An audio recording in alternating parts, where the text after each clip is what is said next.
I'm Vanessa Joy, and I'm here to give you all the information about the brand new 1DX Mark III. Sorry, do you think if I cough on it, they'll let me keep it?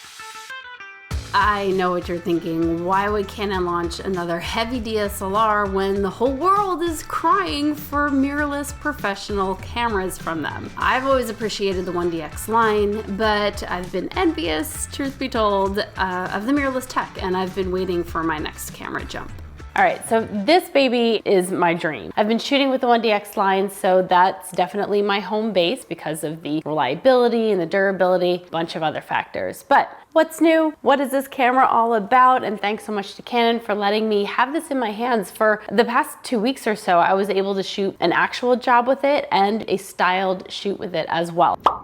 Okay, let me just jump in here for 1 second. My name's Rob, I'm Vanessa's husband, and I'm editing this video for her right now.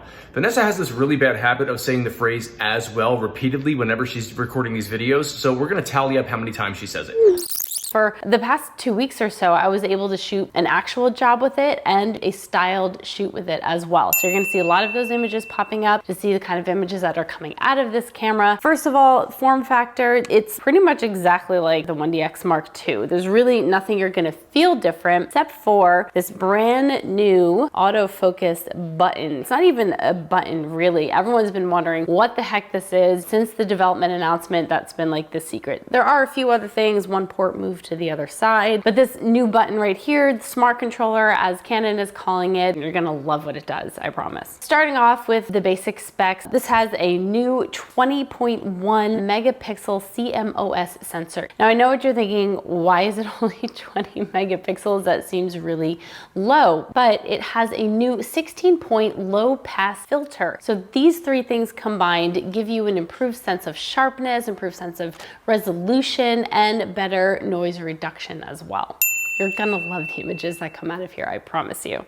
I don't want to put it down. I just want to hold it the whole time. Before we jump into this, make sure that you download my free posing inspiration guide. We could all use some inspiration. Get that in the link below with lots of ideas on how to pose groups and individuals. Some of the other specs that you're going to want to know about, the upper limit of the ISO is up one stop. So the highest actual number value, which you see in the 1DX Mark II as well, is 102,400. But then you've got your settings where you can expand that to H1, 2, and 3. 3 is the equivalent of 819,200 ISO. I personally would never go that high, and ISO is really a personal choice how far you want to go and how far you want to push this. However, when I was using this in a dark church, the improvement in lower noise and higher ISO in this camera is definitely noticeable, and is giving me a little bit more of a safety net when I walked into a church just 2 days ago and that church lady looked at me and said, "No flash, right? No flash." I'm like, yep, no flash. I got a camera that can handle it. Don't worry. High ISO capability is all well and good, but how does it look? These next few images were taken up to 12,800 ISO, an ISO setting I literally wouldn't even touch before. You definitely see some noise, but I was very impressed with the color quality that was still maintained at the high ISO and the noise reduction. This camera has given me a confidence I've never had before shooting in low light conditions without a flash. I have no problem proudly delivering these images to my client.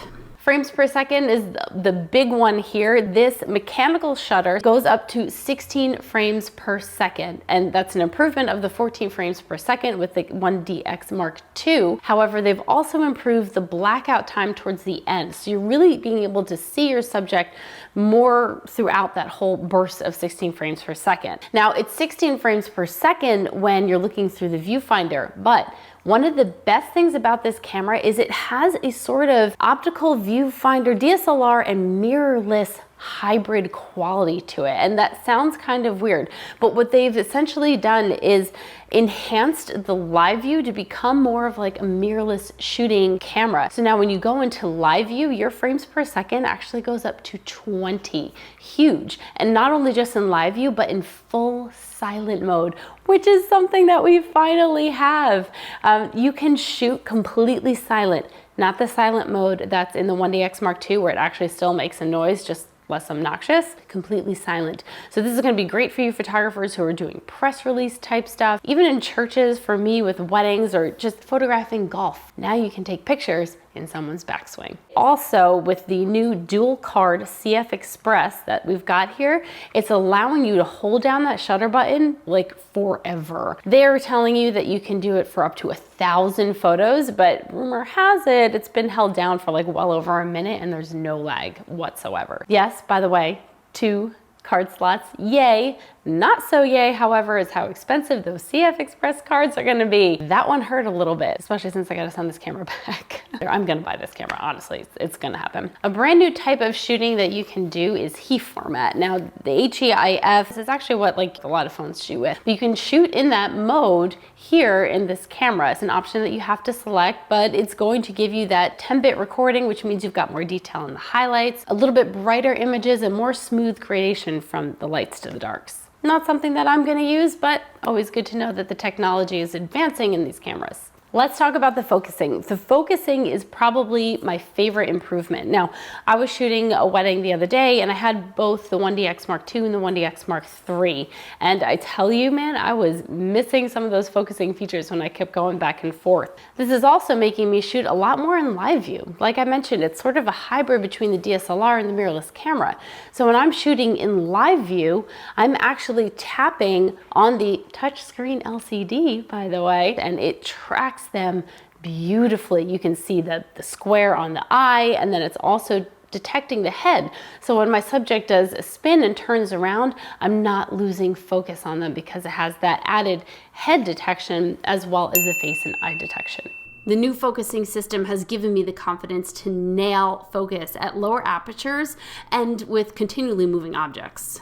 The focus points are brand new. You've got 191 points to choose from, and about 155 of those focus points are the cross points, so the ones that are a little bit more reliable. Now, that's where this new smart controller button comes in. You're thinking in your head, oh my gosh, 191 points, my finger's gonna be going crazy if you're like me and you shoot on one focus point. This little smart controller here, this button actually lets you move the focus points around while you're focusing, so you don't have to kind of go back and forth where you're choosing a focus point, then you go focus. You can actually move it around while you're focusing the camera, which just gets you to shooting faster. Anyway, so if you remember a while ago on laptops, they had that little dot in the middle of the keyboard that was your mouse. It's the same kind of feel to this button here. Your camera is just gonna become a bigger extension of your arm and you can just get that photo as fast as humanly possible for those moments you don't wanna miss. Now, when you go into live view shooting, you actually have a bigger range across your image. You've got 90% of the horizontal, yeah, let's try it again. 90% of the horizontal covered and almost 100% of the vertical area. So when you're actually touch screen and tapping around your focus, you've got pretty much the entire image to select a focus from. We do have improvements in this camera with low light as well, so you will be able to focus in extremely low light conditions. With the viewfinder, you have -4 EV, and then using the live view, you've got -6 EV you're able to focus in. So huge for people like me that are shooting in dark churches and need to photograph fast and focus fast in receptions, nighttime shots, all those scenarios where you're just typically yelling at your camera like, would you just focus on the face? Well, now it'll focus on the face. One of the other body features that we have here are that the back buttons all light up. So speaking of shooting in the dark, which again, if you are shooting in circumstances like me, the last thing you want is to accidentally press the erase button when you meant to press the play button, and just having that illumination on the back, it honestly is kind of basic, but I'm just happy that it's in the camera now. The back screen, like I mentioned, is touchscreen, but it's also higher resolution, 2.1 million dots. A new feature that I'm really excited about that I actually didn't know about while I was shooting, there is an eTTL balance. So TTL, when you're using flash, you know, it's a combination of the technology of the flash, but also the camera. To use TTL to determine the kind of flash power that's coming out of the flash, you now get to choose in the menu button whether you want to have the standard reading of eTTL, ambient light priority, or flash priority. So the ambient light selection is just going to balance the flash more with the ambient light, as opposed to the flash priority selection is going to more fill in the shadows of, you know, where the flash is hitting the subject, and then also the ambient background as well. Oh my god, you said it like 17 times in this video. Now on to the movie video specs, which I think is going to make a lot of you videographers very, very happy. You do have 4K at 60p, which is great, you know, cropped or uncropped, depending on your preference, but you have 5.5K raw video in-camera processing. Now 5.5K raw at 60p is going to be huge because Canon log gets 422 10-bit recording. It's massive, but the CF Express cards with their processing power, it's going to be able to handle it. Now you just need a machine to edit it on that'll be able to handle it too. Now, if you're shooting Canon log, that also supports HEVC encoding, which is going to just reduce your file sizes, so it's not so crazy. The HDMI out of here is 4K 60p, and you have the same autofocus, face, eyes, head detection features in almost all modes. It's not all modes, it's almost all modes. You do have high-speed movie shooting, and you have 5-axis electronic image stabilization in the camera. On to the last part I want to talk about, which is the network improvements. You now have a new network tab on the menu screen that's solely dedicated to all of the network functionality within the camera. We now have Wi-Fi and Bluetooth, which is amazing. And one of the things that I want to use this for is you're shooting a reception, you take a great picture of a couple or someone, and you just want to give them the picture, because odds are they're not going to the wedding gallery, no matter how good you are at the marketing of that. And I like the fact that I can just open up my phone, you have the Canon Camera Connect app, and transfer the image from the camera right to my phone. I almost knocked that over. Oh, God. I can transfer it right to my phone and then airdrop it or text it or DM it to the person who I just took the photo of. It's a great way to market. Speaking of marketing and your search engine optimization, you can write your metadata before you even take a photo. You can preload the IPTC tags onto a memory card and load it into the camera, and then shoot having all of that metadata already embedded in the images. If you outsource your images like I do, or even if you're editing, usually you put all that metadata that's great for search engine optimization, keywording, tagging. A lot of different editors, especially in the media, they want certain tags on the images so that they can search them. You usually have to do that afterwards in Lightroom or Capture One. Now you can do that before, even more enhanced than you could in any of the previous cameras. Another great new feature, you can sync times between the cameras. So if you're shooting, let's just say with 10 cameras, because that sounds fun, and you have them all set up in remote locations, you can sync the cameras with just one camera. Huge for me when I have multiple shooters at events. I hate having to sync the time later in post. As always with the 1DX series, you can expect it to be dust and moisture resistant. You've got the magnesium alloy exterior, so you can really beat this thing up. All of this in a camera that is actually 90 grams lighter than the 1DX Mark II. I mean, it's only 90 grams. It probably won't make that much of a difference, but I certainly appreciate it not being 90 grams heavier. You'll notice you have a brand new image control here, the clarity slider.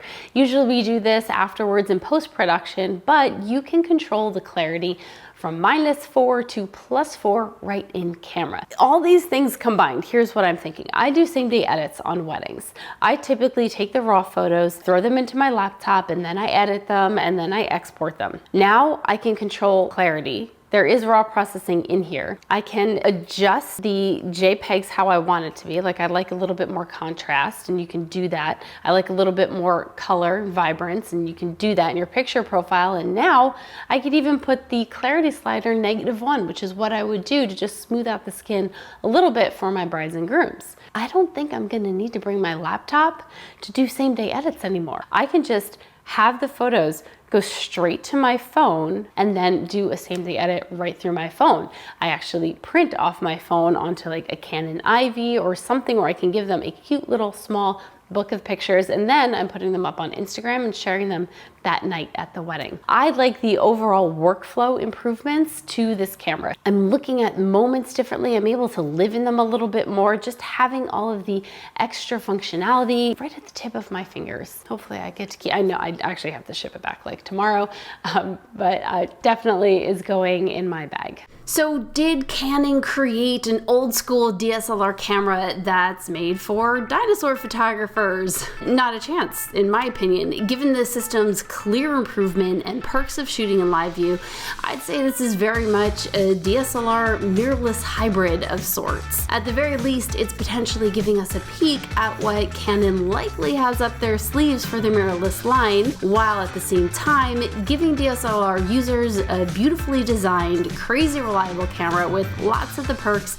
of mirrorless systems that we've all been wishing for. Of course, there's a lot more that's been improved and added in the camera. I didn't want to completely bombard you with all of the tech, but feel free to ask questions in the comments below. I'm happy to answer them.